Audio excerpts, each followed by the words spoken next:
Simon, son of John, do you love me? Yes, Lord, you know that I love you. Feed my sheep.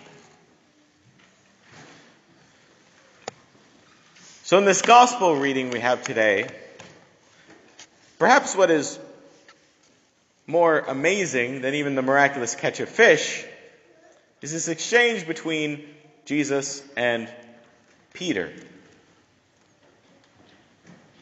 Because what's amazing about it is Jesus, in asking this question, do you love me? Then he commissions him, go feed my sheep.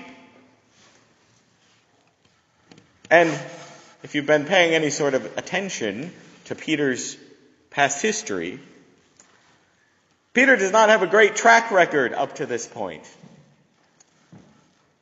You look back on, for example, the walking on the water, when Jesus was walking on the water, and Peter had the bold faith to say, Lord, command that I walk towards you on the water. And he said, come. But he only made it a few steps, and he saw the wind, and he got freaked out, and he started sinking. And Jesus said, ye of little faith.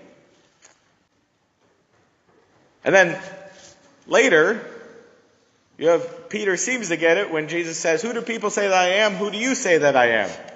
He says, you are the Christ, the Son of God. And he said, Peter, you're right. But a moment later, he starts talking about going and getting crucified. And Peter rebukes him, and Jesus has to tell him, get behind me, Satan. And then, him and the other disciples, they keep bickering among themselves about who is greatest among them. They keep missing the point there, too. And then, of course, his famous blunder, the denial 3 times. Lord, I will die for you. I will give my life for you wherever you go. He says, well, we'll see about that. You're going to deny me 3 times tonight, Peter. And so he does. So at this point, when Jesus appears to him, and of course he asks him, do you love me 3 times? Because he denied him 3 times. But at this point, Peter is painfully aware of his own inadequacies, his imperfections and failures. And yet, Jesus is commissioning him. Now, I think it's really important to note what Jesus does not ask Peter. As he's commanding him to go and care for and lead his church and care for his church. He does not ask him, Peter, are you good enough? Peter, are you strong enough? Peter, do you got what it takes? Peter, are you worthy? Peter, are you maybe going to not screw it up this time? He simply asks, do you love me? And that was pointed out to me at a time in my life when I was seriously thinking about seminary before I joined the seminary. Of course, there's this thinking about this whole idea, this nagging idea of priesthood.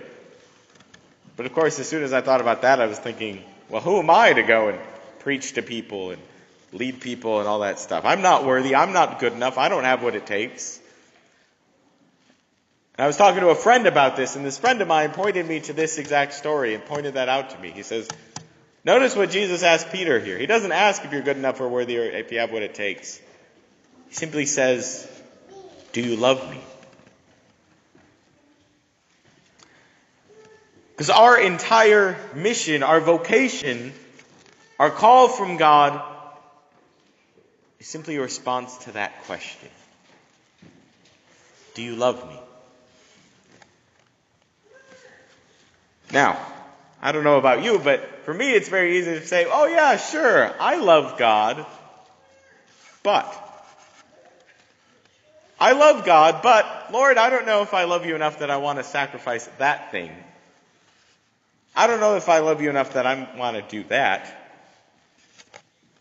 You know, in seminary it was, well, do I really love, like, Kevin, do you love me? Well, sure, but I don't know that I love you enough that I want to give up, I don't know, marriage and family, that I want to pick a career where I'm told where to go and where to live and what to do all the time. But do you love me? I don't know. Do I? Do you love me more than all these? Do I love the Lord enough that I'm willing to even give him to say yes unconditionally. Do you love me? And to simply say yes without any conditions or ifs, ands, or buts. To say yes, to simply give the Lord a blank check of my life. Say, yes, Lord, here's the blank check, you fill it out. Do you love me? And oh, by the way, this event in the gospel that we hear today, of Jesus standing with Peter and this exchange happening, it happened right next to the very spot where Jesus multiplied the loaves.